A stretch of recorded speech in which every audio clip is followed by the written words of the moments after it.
masterclass de hoy está enfocada a las energías renovables, en concreto a cómo calcular la estructura de una pala de aerogenerador, y será impartida por Amaya Urruela, que es una profesional del sector y una docente también de uno de nuestros másteres. Esta masterclass está patrocinada por nuestro máster en energías renovables y eficiencia energética, del que Amaya es docente. Muy rápidamente, para ser rápidos y concretos, voy a pasar a presentar a EADIC para los que no nos conozcáis. Bueno, somos una escuela que está muy enfocada, está especializada en la actualización de conocimiento para ingenieros y arquitectos. Está enfocada en la mejora profesional, en la actualización de estos conocimientos y disciplinas profesionales para que los profesionales del sector puedan empujar sus carreras, puedan avanzar en ellas, y sobre todo enfocado desde el ámbito online, para que este estudio, esta mejora no supora una gran carga. Os presento a Amaya, que es ingeniera industrial por la Escuela Técnica Superior de Ingeniería de Bilbao. Perdonad que está todavía cargando. Es además máster en formación de profesorado de secundaria, especialidad en física y química por la Universidad de La Rioja. Es una profesional del sector de las energías renovables que en la actualidad es responsable de un equipo multidisciplinar que realiza análisis FEM de palas eólicas y estimaciones de carga y vida en fatiga de aerogeneradores. Así que básicamente vais a recibir la masterclass de la mejor profesional en este sentido. Y ya sin más, no sé si me escuchas bien, Amaya. Sí, perfectamente. Os dejo con Amaya. Muchas gracias a todos por estar aquí. Gracias, Amaya, por esta masterclass. Nos vemos al final. Un saludo. Hola, buenas tardes a todos. Gracias por asistir a esta clase. Bueno, ya nuestro compañero Francisco me ha presentado, más o menos ya sabéis cuál es mi procedencia. Llevo unos cuantos años trabajando en el sector de las energías renovables, más concretamente en el sector de la energía eólica. Y sobre todo dentro de mi carrera profesional he trabajado dentro de los aerogeneradores en el mundo de las palas eólicas. Es por eso que es mi especialidad y por eso he elegido este tema para daros la masterclass.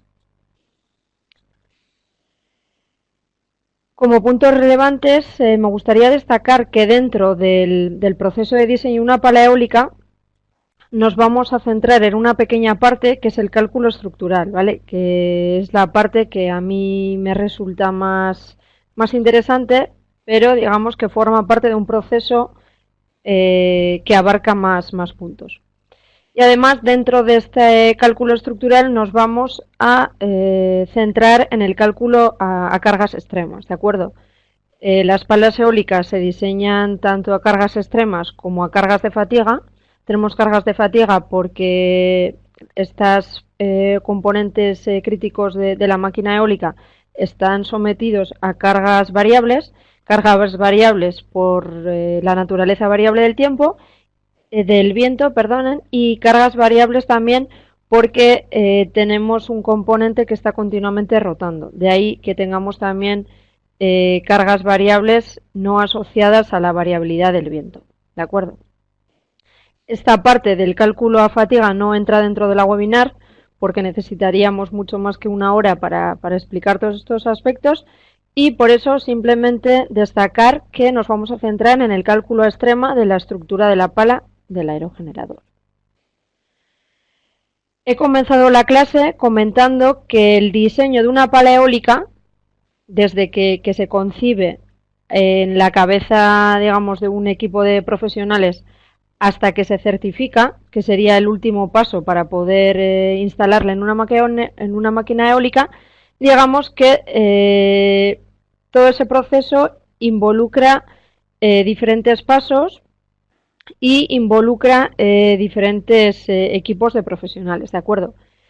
En esta diapositiva tenemos el proceso completo, desde que tenemos los datos de partida hasta que el equipo de aerodinámica y cargas diseña una configuración de pala, digamos, preliminar. Lo que se realiza en este punto sería determinar cuáles son los perfiles aerodinámicos que van a componer nuestra superficie de pala eólica, pasando por el cálculo preliminar de la estructura de la pala, y digamos que esto es un proceso iterativo, ¿de acuerdo? dependiendo de cómo sean la aerodinámica de la pala, las cargas que va a sufrir esa pala van a ser diferentes porque la manera de aprovechar, por decirlo de alguna manera, el flujo de aire incidente va a ser diferente, ¿de acuerdo? Esto que aparece en morado sería la etapa que nosotros vamos a ver en la webinar, que sería el cálculo de la estructura de la pala, ¿de acuerdo? Que sería cómo vamos a diseñar la estructura portante de esa pala, al margen de la aerodinámica, que estaría fuera de este alcance, para que nuestra componente pala sea capaz de soportar todas las cargas a las que va a estar sometida, ¿de acuerdo? Esta sería la fase que nosotros vamos a analizar en esta webinar. Pero a posteriori de haber hecho este diseño del cálculo estructural, vendrían diferentes fases, que serían el diseño de detalle, es decir, cómo vamos a el detalle de cómo va a ser esa estructura portante de pala que ha sido definida en esta fase de manera, digamos, generalista. Luego tenemos que llevarlo al detalle y a la fabricabilidad. Vamos a tener que generar unos planos de detalle para que finalmente esa estructura que hemos pensado y que hemos diseñado sea fabricada en las plantas de producción, ¿de acuerdo? A continuación, cuando ya tenemos nuestra pala totalmente diseñada, tenemos que hacer una fase de certificación y para eso necesitaremos realizar diferentes ensayos sobre la pala. Pueden ser ensayos sobre una pala full scale, es decir, un prototipo de pala a escala 1:1, y también podrían ser ensayos de su componente, por ejemplo, ensayos que simulen las uniones adhesivas de la pala. ¿De acuerdo? Cuando todo este proceso está realizado, si todo es ok, obtendríamos el certificado para nuestra pala. ¿De acuerdo? Pero, insisto, nosotros nos vamos a centrar en esta parte que está señalada en morado, que sería el cálculo estructural de la pala. Evidentemente, para empezar a realizar este proceso de cálculo de la estructura portante de la pala, vamos a necesitar unos datos de partida, ¿de acuerdo?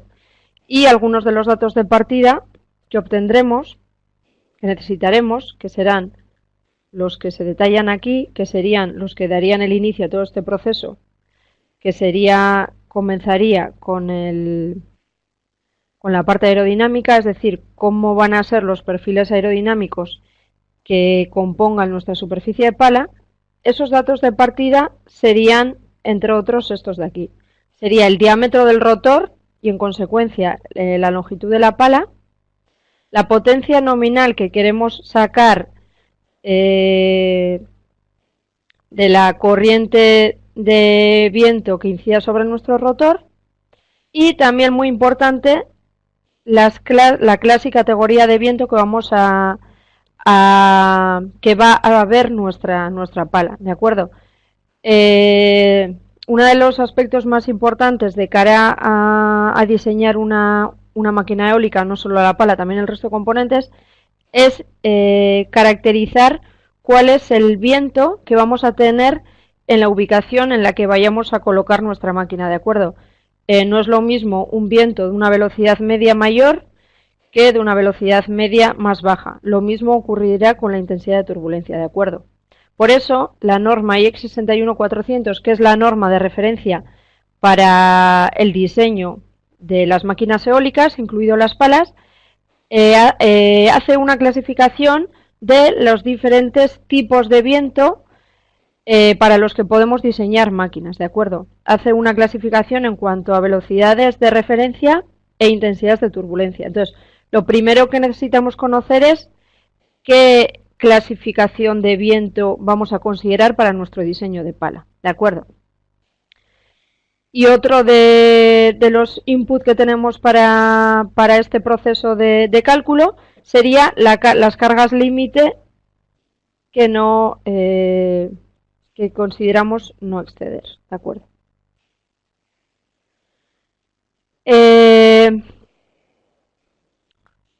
¿Cómo sería el primer paso de cara a realizar ese cálculo estructural de la pala? Lo primero que necesitaríamos sería hacer una simulación de las cargas que va a haber nuestra pala, ¿de acuerdo? Sería esto que estamos viendo aquí.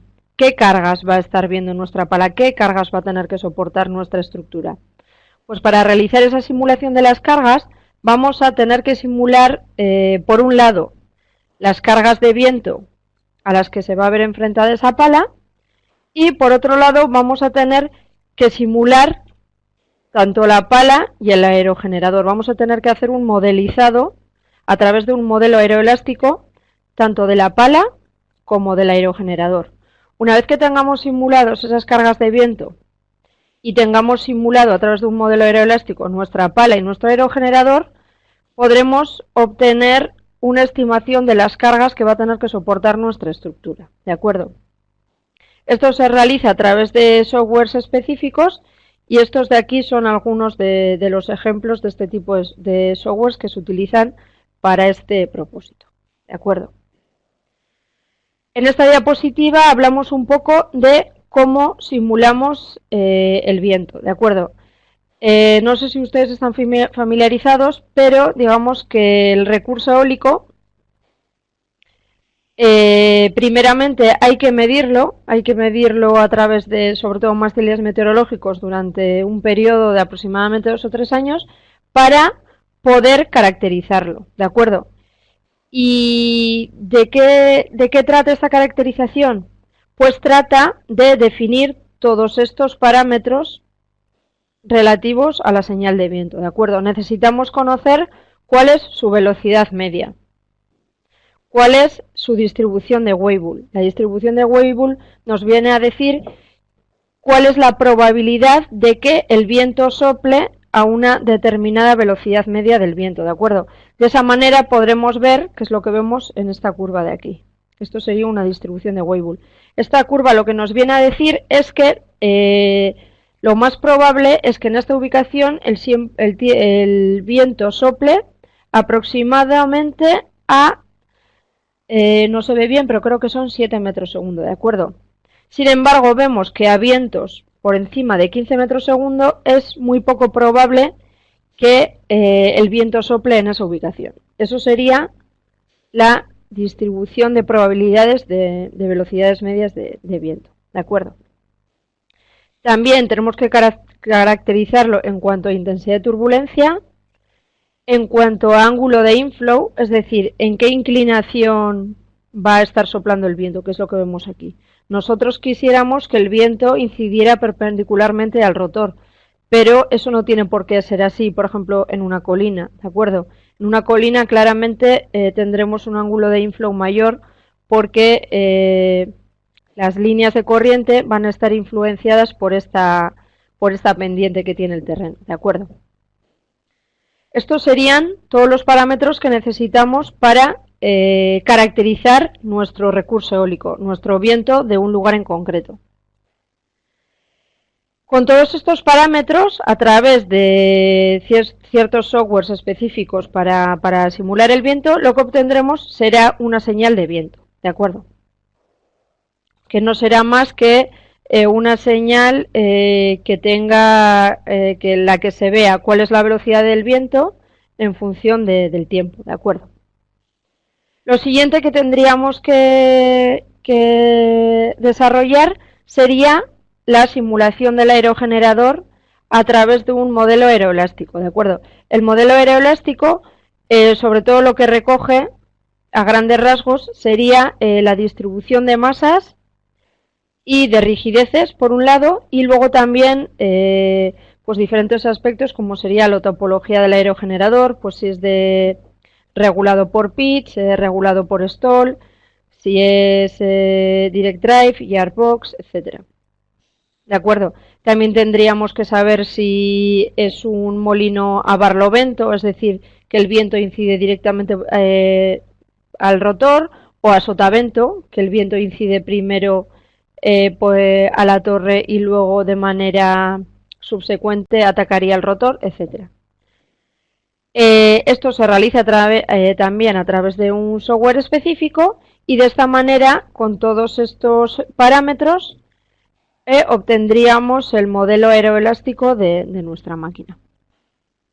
Y finalmente, en nuestro caso, ya que estamos hablando del cálculo estructural de la pala, lo que necesitaríamos sería modelizar nuestra pala en concreto, ¿de acuerdo? Tendríamos que captar, por un lado, la aerodinámica de la pala, es decir, ver cuáles son los perfiles aerodinámicos de los que se compone nuestra pala y cómo están distribuidos a lo largo de su longitud, ¿de acuerdo? Que es lo que veríamos aquí. También tendríamos que conocer una ley de distribución de masa, una ley de distribución de rigidez, una ley de cuerdas, una ley de espesores, etcétera. Con todos esos parámetros, lo que haremos será generar el modelo aeroelástico de nuestra pala. ¿De acuerdo? Una vez que tengamos nuestra señal de viento modelizada y también tendremos modelizada nuestro aerogenerador y nuestra pala, con todo ello calcularemos las cargas que está viendo nuestra pala. ¿De acuerdo? Una vez que tengamos las cargas definidas sobre la pala, lo que tendremos que hacer será el dimensionado estructural propiamente dicho. Es decir, cuáles van a ser los elementos que compongan la estructura portante de nuestra pala y cuáles son las cargas que van a tener que soportar. ¿De acuerdo?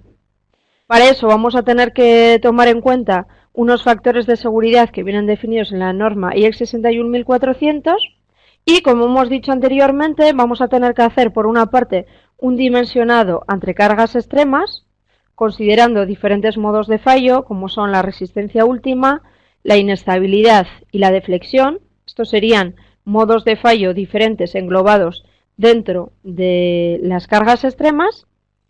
Y por otro lado tendríamos que hacer un dimensionado ante cargas de fatiga, ¿de acuerdo? Dentro de las cargas de fatiga tenemos diferentes modos de fallo también, como sería la fatiga del compuesto o la fatiga de la fibra, la fatiga de las uniones adhesivas, porque las diferentes componentes que conforman la estructura portante de la pala están pegadas entre sí a partir de adhesivo, y también tendremos que ver cómo se comportan esas uniones ante la vida en fatiga que va a tener que soportar la estructura. Y finalmente también vamos a tener que analizar el comportamiento ante la vida en fatiga de los elementos metálicos. En este caso estamos hablando de las uniones atornilladas que unen nuestra pala al buje de la máquina. ¿De acuerdo? Lo primero, hablar un poquito sobre cuáles son los elementos básicos que conforman la estructura portante de la pala. ¿De acuerdo?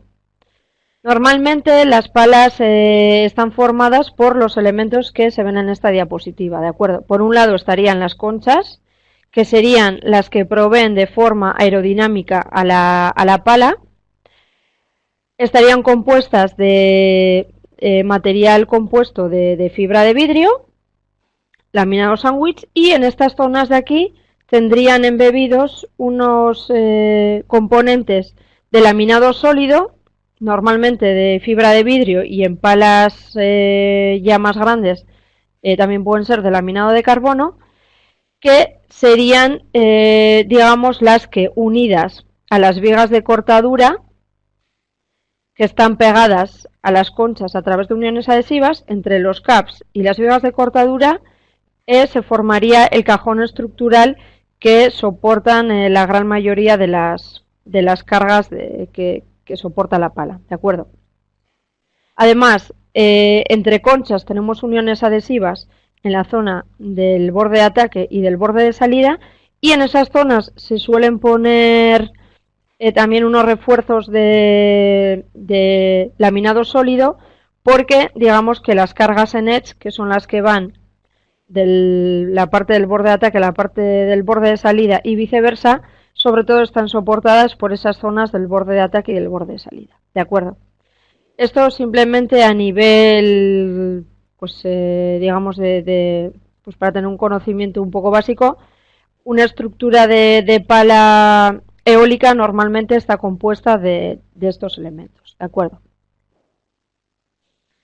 Y ahora vamos a hablar un poquito de, una vez que conocemos las cargas sobre nuestro aerogenerador, porque ya hemos simulado el viento y tenemos también el modelo aeroelástico de nuestra máquina y nuestra pala, vamos a empezar a ver cuál es ese proceso de cálculo estructural de nuestra pala, ¿de acuerdo? Lo primero, tendremos que hacer una envolvente máxima y mínima de cargas, ¿de acuerdo? Tenemos normalmente lo que se hace es considerar seis componentes de vectores de carga, que serían estos de aquí, vectores de fuerza, Q-flap, en el sentido flap, que sería este que une ambas conchas, Q-edge, el vector en el sentido que une el borde de ataque con el borde de salida, y el vector de fuerza axial, que iría en el sentido longitudinal de la pala. Esto en cuanto a vectores de fuerza. En cuanto a vectores de momento, hablaríamos también momentos de flap, que serían los que traccionan y comprimen la zona de los caps, los momentos en este sentido. Los momentos en edge, los que tienden a comprimir y a traccionar el borde de ataque y el borde de salida, y el momento torsor, el momento en la dirección longitudinal de la pala, ¿de acuerdo? En la norma IEC 61400 se detallarán cuáles son los casos de carga que tenemos que considerar para diseñar nuestra pala. Serán casos de carga asociados a operaciones de mantenimiento, operaciones de funcionamiento, etcétera, ¿de acuerdo? Considerando todos esos casos de carga, realizaremos una envolvente de cargas de las 6 componentes que vemos en esta diapositiva. Y las cargas que compongan esa envolvente serán las que tendrán que ser soportadas por nuestra estructura de pala, ¿de acuerdo? Hemos comentado también que vamos a tener que considerar diferentes factores de seguridad, ¿de acuerdo? Esto también viene declarado en la norma IEC 61400 y digamos que dependiendo del modo de fallo considerado y dependiendo del material, tendremos que considerar diferentes factores de seguridad, ¿de acuerdo? El factor de seguridad compuesto está formado por varios factores de seguridad independientes y dependiendo de cómo sea nuestro material y cómo sea nuestro proceso de fabricación, el factor de seguridad compuesto variará, ¿de acuerdo? Dependiendo de la temperatura en la que estemos trabajando, dependiendo si estamos hablando de palas de infusión, etcétera, estos factores de seguridad parciales cambiarán y por tanto así lo hará también el factor de seguridad global, ¿de acuerdo? Todos estos factores de seguridad serán factores de seguridad que se considerarán para minorar los admisibles del material que consideremos en la fabricación de nuestra pala. De acuerdo. Hemos hablado que cuando realizamos un dimensionado estructural ante cargas extremas, necesitamos considerar diferentes modos de fallo. Entre ellos estaría la resistencia última, ¿de acuerdo? Simplemente comentar que las palas de aerogenerador están fabricados a partir de paneles sándwich y paneles sólidos de material compuesto, sobre todo de fibra de vidrio, y digamos que esos paneles se componen de una secuencia de laminación de diferentes telas, ¿de acuerdo? Para hacer como pones en esta diapositiva, para hacer el cálculo del compuesto, del material compuesto que está compuesto, valga la redundancia, de diferentes telas de fibra, debemos conocer el estado tensional de cada tela para después, aplicándole un criterio de fallo, conocer su margen de seguridad ante carga última, ¿de acuerdo? La teoría clásica de laminación permite que a partir de la carga externa a la que está sometido nuestro laminado, que sería en este caso este que vemos aquí, y conociendo su matriz de rigidez, obtener la carga interna de cada una de las telas en sus direcciones principales, ¿de acuerdo? Conoceríamos el estado tensional de cada una de las telas que están componiendo mi panel de material compuesto. ¿De acuerdo? A continuación, se aplicaría un criterio de fallo para esa primera tela, ¿de acuerdo? Y también comentar que Germanich-Joyce pide también que se verifique de manera independiente la resina, no solamente la fibra. Para eso, además del criterio de Chaibou, que es el que utilizamos para el fallo de fibra, tendremos que utilizar también el criterio de fallo de Puck, que es el que considera el fallo de la matriz o el fallo de la resina. ¿De acuerdo? Estos serían diferentes ejemplos de los criterios de fallo utilizados, diferentes criterios, y digamos que nuestro material estaría fallado cuando su estado tensional quede fuera de estas envolventes, ¿de acuerdo? Así se interpretarían estas gráficas. Y los márgenes de seguridad se calcularían de esta manera, ¿de acuerdo? Sería 1 entre el índice de fallo menos 1. De ahí sacaríamos el margen de seguridad para cada una de nuestras telas. Si todas nuestras telas tienen un margen de seguridad mayor que 0, entonces diríamos que nuestra sección estaría suficientemente dimensionada ante resistencia última. Para material metálico, en este caso estaríamos hablando de los volt, pues digamos que lo que consideramos es la resistencia ante carga última de la sección más pequeña del perno, que en este caso sería esta intermedia de aquí, y lo que haríamos sería dividir la fuerza axial máxima a la cual está sometida el perno, dividida entre esa sección mínima, y si esa tensión es menor que la tensión de fluencia del material del perno, entonces diríamos que nuestro perno estaría bien dimensionado para esas cargas que va a tener que soportar. ¿De acuerdo? A continuación hablaremos del siguiente modo de fallo que tendríamos que analizar dentro del dimensionamiento ante cargas extremas, y en este caso sería la inestabilidad. ¿De acuerdo? Según la normativa, todos aquellos elementos que estén sometidos a cargas de compresión y cargas de cortadura van a tener que estar verificados ante inestabilidad, ¿de acuerdo? Existen diferentes tipos de inestabilidad, pero básicamente lo que analizaremos será el pandeo global y las inestabilidades locales en los paneles sándwich, es decir, en los paneles que tienen un núcleo interior y que no están compuestos de paneles sólidos, ¿de acuerdo? La inestabilidad o pandeo global,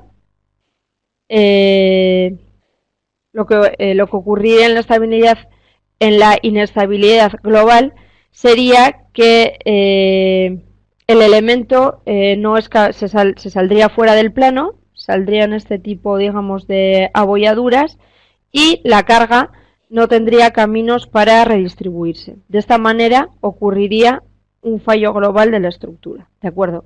Aquí estaríamos viendo una inestabilidad global o pandeo de la pala, ¿de acuerdo? Esto ocurriría por estar sometido un panel a una fuerza de compresión mayor de lo que sería capaz de soportar, ¿de acuerdo?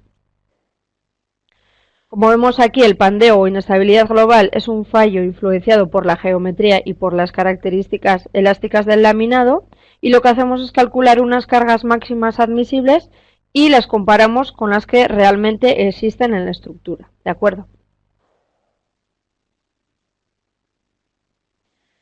En estas imágenes aparecen diferentes tipos de inestabilidades, como sería aquí estaríamos hablando del General Buckling. Ya ven que todos son paneles sometidos a cargas de compresión, pero la forma de inestabilizarse es diferente en el pandeo global que en el Shear Crimping, el Grinkling de las caras exteriores o el dimpling de las caras, ¿de acuerdo? Pero en todos ellos estaríamos hablando de inestabilidades. Sí que es verdad que la más importante sería esta de aquí, que es la que estamos viendo en esta imagen, ¿de acuerdo? Por este motivo se puede dar, como hemos comentado, el fallo global de la estructura de la pala. Por eso hay que tener especial cautela con ese modo de fallo, ¿de acuerdo?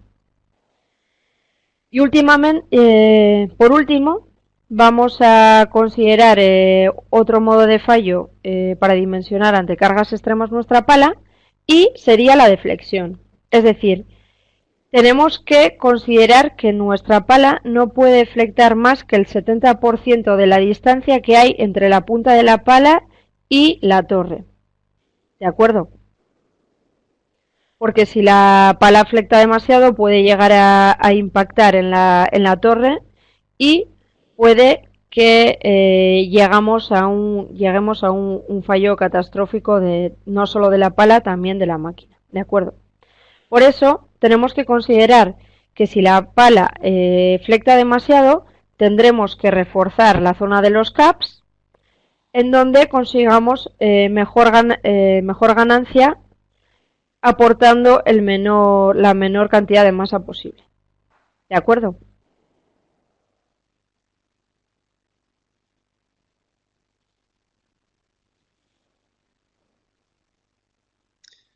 Bueno, la presentación ya estaría finalizada, pero entiendo que si hay preguntas, ahora es el momento.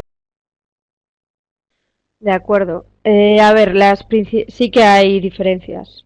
La principal diferencia está sobre todo en la corrosión, ¿de acuerdo?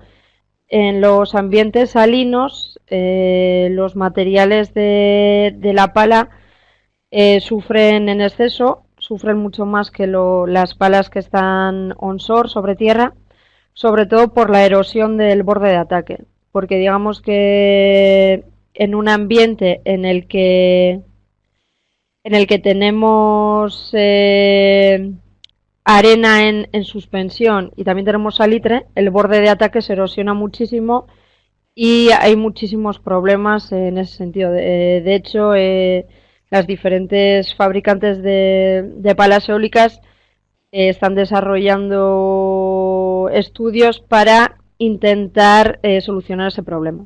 Eso por un lado. Y por otro lado, también hay muchísimo problema con la corrosión de las partes metálicas. Por eso, no solo las palas, también el resto de componentes que conforman la máquina eólica tienen que tener unos requerimientos especiales en cuanto a pinturas y tratamientos superficiales de las partes metálicas, porque estamos en un ambiente donde la corrosión es muy alta, ¿de acuerdo? Por otro lado, también tiene beneficios el estar en un entorno marítimo, porque el perfil del viento no es tan agresivo como en las zonas onshore, donde tenemos orografías más complicadas. Es decir, en el mar lo que tenemos es velocidades de viento bastante altas cuando estamos a pocos metros de altura, ¿de acuerdo? Eso es así porque tenemos pocos obstáculos, porque el mar es bastante plano, a no ser que haya muchas olas, y eso hace que el viento a cotas bajas sea alto. Eso para la máquina es beneficioso. Sin embargo, cuando estamos en tierra, pues evidentemente tenemos árboles, tenemos casas, tenemos montes que hacen que frenen el viento, y a bajas alturas tenemos vientos muy bajos. Eso, digamos, que genera inestabilidades en la máquina y cargas mayores. Por eso el entorno offshore en ese sentido es mejor, digamos. Un poquito más grande el chat. Ronald Barrios, sobre tamaños de palas. A ver, se está tendiendo, sobre todo el estado del arte de hoy en día es tender hacia palas mayores, ¿de acuerdo? Tendemos hacia palas mayores, sobre todo porque son capaces de aprovechar vientos con velocidades medias más bajas, ¿de acuerdo? Si ponemos una turbina con un rotor pequeño en una zona donde tengamos un viento medio bajo, no vamos a ser capaces de sacar prácticamente nada de energía de ahí. Sin embargo, en zonas donde tenemos vientos bajos, como por ejemplo en la India, donde se están instalando muchos parques eólicos, si ponemos rotores grandes, podemos llegar a sacar hasta 3 megavatios de potencia. ¿De acuerdo?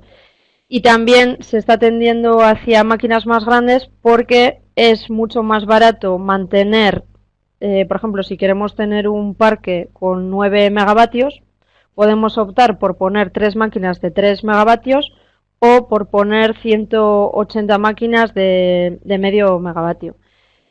Eh, desde el punto de vista del mantenimiento es mucho más barato tener pocas máquinas grandes que muchas máquinas pequeñas y además también el impacto visual es mucho menor y está mejor aceptado por el público. ¿De acuerdo? Esos son unos de los grandes motivos. Os preguntaba Antonio también sobre qué software es recomendable para el análisis y diseño del poste principal, en este caso. ¿De la torre, quieres decir? Supongo que de la torre. Los que he puesto varios. Sobre todo los que se utilizan es Bladed y Fast.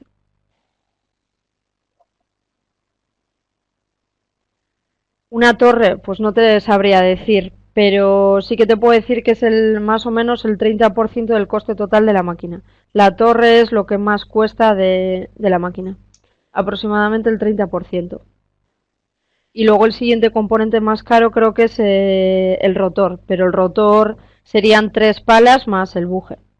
La torre es lo más costoso dentro de la máquina. Normalmente las palas suelen ser 2 tercios de la torre. Entonces, si estamos hablando, por ejemplo, de una pala de 50 metros, pues la torre tendría que ser 1,5 veces la pala, normalmente. Cuanto más alta sea la torre, mejor, porque cuanto más arriba nos vayamos, tenemos vientos más altos y eso es mejor de cara al aprovechamiento eólico. La separación entre torres, eso depende del terreno. Si tenemos un terreno muy escarpado con muchos obstáculos, tenemos que tener distancias mayores, sobre todo por el efecto estela. Hay distancias ya estipuladas en la normativa de diseño de parques, pero depende sobre todo de la orografía del terreno. Bueno, pues si no hay ninguna pregunta más, veo que la gente está escribiendo, pero no sé si llegan. Correcto. César Roldán Moreno. Consideraciones para una zona urbana.